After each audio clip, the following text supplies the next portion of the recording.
Hello wonderful people, are you ready for some more tiny watercolor landscapes? This time I have a very moody one for you. Sometimes sunsets and sunrises come in the most amazing colors and I wanted to capture a specific one. In addition, it was still in the exploration phase of the tiny watercolor paintings. And I was really tempted by the thought of what is possible. Mainly what is possible for me. I wanted to paint small and achieve detail, and honestly just see for myself how much detail I can achieve, and explore the techniques to do so.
Oftentimes it's what's moving me, what's motivating me to paint and explore, to try out techniques and attempt what was impossible for me before, without comparing to others, because I know there's lots of gorgeous, wonderful art out there.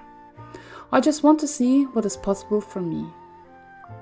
It keeps me occupied and lost in the tiny paintings and details. And other times I go bigger and have still the same way to see my art. With a big question: can I do it? What is your motivation to paint?